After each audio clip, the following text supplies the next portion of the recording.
Estamos iniciando o versículo do dia para a honra e a glória do nosso Senhor Jesus Cristo. Aleluia, glórias a Deus. A paz do Senhor a todos, meus irmãos e irmãs. Estamos aqui para o nosso 238º encontro Bênção Pura, Só Vitória. Trago para o dia de hoje a leitura no livro 1 de Pedro, capítulo 2, versículos 4 e 5, com a palavra-chave, a pedra viva. A palavra do Senhor diz, chegando-vos para ele, a pedra que vive, rejeitada sim pelos homens, mas para com Deus eleita e preciosa. Também vós mesmos, como pedras que vivem, sois edificados casa espiritual, para serdes sacerdócio santo, a fim de oferecerdes sacrifícios espirituais agradáveis a Deus por intermédio de Jesus Cristo. Aleluia! E glórias a Deus, glórias a Deus, glórias a Deus. Meu irmão, minha irmã, muitíssimo obrigado por estar conosco neste momento de leitura, meditação, estudo da palavra e reflexão. A minha recomendação, e tenho feito isso diariamente, tenha em mãos um bloco de anotação, caneta ou lápis. A Bíblia, tão importante quanto a sua leitura diariamente, nos traz refrigério para a alma e sabedoria. Meditando e aprendendo com o versículo do dia, versículo 4, e, chegando-vos para ele, exclusivamente para Jesus, pedra viva. Cristo é a rocha. Reprovada, na verdade, pelos homens, refere-se à rejeição de Cristo por Israel, mas para com Deus eleita e preciosa. Os homens rejeitaram o que Deus havia eleito, ou seja, Cristo. Versículo 5. Vós também, como pedras vivas, porque estamos em Cristo, sois edificados, casa espiritual. Refere-se à igreja, não à igreja institucional, mas sim a todos os que são nascidos de novo, ou seja, a família de Deus.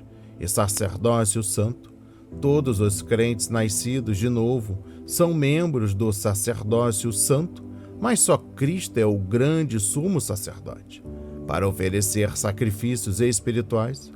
A palavra sacrifício se refere à cruz, à nossa fé, que sempre está nessa obra concluída. Se for realmente espiritual, então sinceramente terá que ter a cruz como seu objeto, agradáveis a Deus por Jesus Cristo. Só a fé em Cristo e na cruz é aceitável para Deus. Isso quer dizer que, quando a fé tem qualquer outra coisa como seu objeto, ela é inaceitável. A partir de agora, preste atenção nas palavras que serão semeadas em nossos corações. Mas antes, eu, irmão Márcio Lima, humildemente lhe peço que nos ajude com a divulgação do nosso trabalho diário, se inscrevendo em nosso canal, ativando as notificações, nos recomendem, compartilhe ao máximo nas suas redes sociais, nos grupos do WhatsApp, da sua família, dos seus amigos e a comunidade no qual reside. Preste atenção. 2 pontos a destacar. Primeiro, no versículo 4.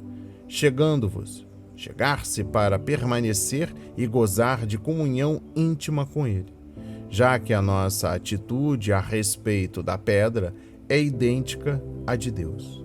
No versículo 5, destaco, nós partilhamos da vida da pedra viva, Cristo, conforme o versículo 4, pelo Espírito que Cristo nos dá através da ressurreição, conforme livro do apóstolo João, capítulo 7, versículos 37 a 39. Sois edificados por Cristo. Malaquias 16, versículo 18. No templo, que é também o seu corpo. João 2, versículos 19 a 21. Sacrifícios espirituais, conforme Romanos 12, versículo 1. As nossas vidas. Hebreus 13, versículo 15, louvor, Hebreus 13, versículo 16, a prática do bem e mútua cooperação.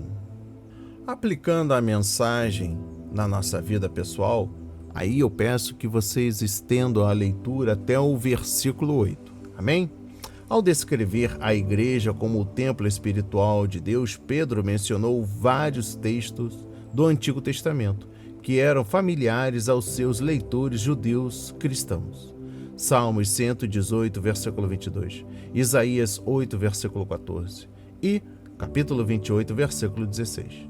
Os leitores de Pedro com certeza entenderam que a expressão pedras vivas era uma referência a Israel. Então Pedro aplicou a imagem de pedra viva a Cristo. Uma vez mais, Pedro mostrou que a igreja não anula a herança judaica, mas a completa.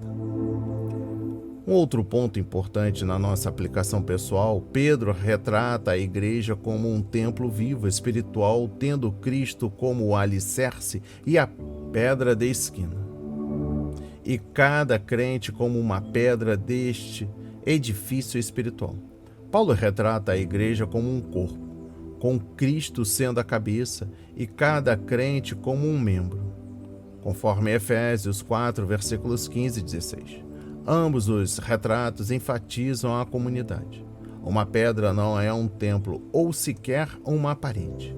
Uma parte do corpo é inútil sem as outras. Em nossa sociedade individualista, é fácil nos esquecermos de nossa interdependência em relação aos outros cristãos. Quando Deus lhe chamar para uma tarefa, lembre-se de que Ele também está chamando outros para trabalharem com você. Juntos, seus esforços individuais serão multiplicados. Procure tais pessoas e una-se a elas para construir uma bonita casa para Deus. Um estudo mais aprofundado e eu destaco aqui nos 2 versículos. Primeiro, no versículo 4. Pedra preciosa. Vamos nos aprofundar mais no deleite do estudo. O apóstolo faz uma descrição de Cristo como a pedra viva para denotar a sua força invencível e eterna duração e para ensinar aos seus servos que ele é a sua proteção e segurança, a fundação sobre a qual somos edificados e a pedra de tropeço para todos os seus inimigos. Ele é a pedra viva, tendo em si mesmo a vida e sendo o príncipe da vida para todo o seu povo. O apóstolo está recomendando à igreja e à constituição cristã para aqueles judeus dispersos. Jesus Cristo é o fundamento desses cristãos. No versículo 5, pedras vivas. No versículo 4, pedra viva. Agora no versículo 5, no plural, pedras vivas. Os cristãos são pedras vivas e sacerdócio santo. Eles oferecem sacrifícios espirituais aceitáveis a Deus por Jesus Cristo. Todos os cristãos sinceros têm em si um princípio de vida espiritual comunicado por Cristo, o seu líder, não morto em transgressões e pecados, mas vivo para Deus pela regeneração e obra do Divino Espírito. A igreja de Deus é a casa espiritual. O fundamento é Cristo. Efésios 2, versículo 20. Os construtores são os ministros, conforme 1 Coríntios capítulo 3, versículo 10. O morador é Deus, Efésios 2, versículo 22. Ela é espiritual em sua função, Cristo Jesus, em seus materiais, pessoais e espirituais, em seus móveis, as virtudes do Espírito Santo, em sua conexão sendo unida pelo Espírito de Deus e por uma fé comum, em seu uso, que é a obra espiritual para oferecer sacrifícios espirituais. Essa casa é aperfeiçoada diariamente, todas as suas partes são melhoradas e o todo é suprido em todas as épocas pelo acréscimo de novos membros. Todos os bons cristãos são um sacerdócio santo. Esse sacerdócio santo precisa e oferecerá sacrifícios espirituais a Deus. Os sacrifícios espirituais que os cristãos devem oferecer são seus corpos, alma, afetos, orações, louvores, ofertas e outras obrigações. Os sacrifícios mais espirituais dos melhores homens não são aceitáveis a Deus, senão por intermédio de Jesus Cristo. Ele é o único sumo sacerdote em quem nós e os nossos cultos são aceitos. Portanto, tragam todas as suas oblações a Ele e apresentem-nas a Deus por intermédio dele. Meu irmão, minha irmã, de tudo que aprendemos, pedras vivas são usadas por Deus para construir um templo espiritual. O corpo de Cristo não se trata de um prédio de cimento, tijolos e concreto.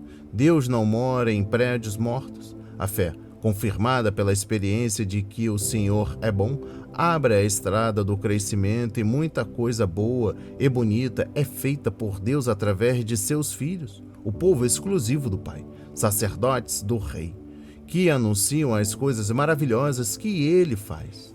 Tudo isso porque cremos na mensagem do Evangelho e recebemos a misericórdia de ser incluídos no povo de Deus. E eu encerro o versículo do dia com o seguinte pensamento: o povo de Deus desfruta de uma unidade que transcende todas as gerações, congregações e comunidades locais e individuais, tendo sido edificados juntos. Pertencemos uns aos outros, já que todos pertencemos ao Senhor. Isso não significa que os distintivos doutrinários e denominacionais estejam errados, porque cada igreja local deve ser plenamente convencida pelo Espírito, mas significa que não devemos permitir que nossas diferenças destruam a unidade espiritual que temos em Cristo. Devemos ser maduros o suficiente para discordar sem, em sentido algum, nos tornarmos desagradáveis. Outro ponto importante na mensagem: no período do Antigo Testamento, o povo de Deus tinha um sacerdócio. Hoje, no entanto, o povo do Senhor é um sacerdócio. Todo cristão tem o privilégio de entrar na presença de Deus. Hebreus 10, versículos 19 e 25. Não chegamos a Deus por meio de alguma pessoa na terra, mas somente por meio de um mediador, Jesus Cristo. 1 Timóteo capítulo 2, versículos 1 a 8. Uma vez que Cristo está vivo na glória, intercedendo por nós, podemos ministrar como sacerdotes santos?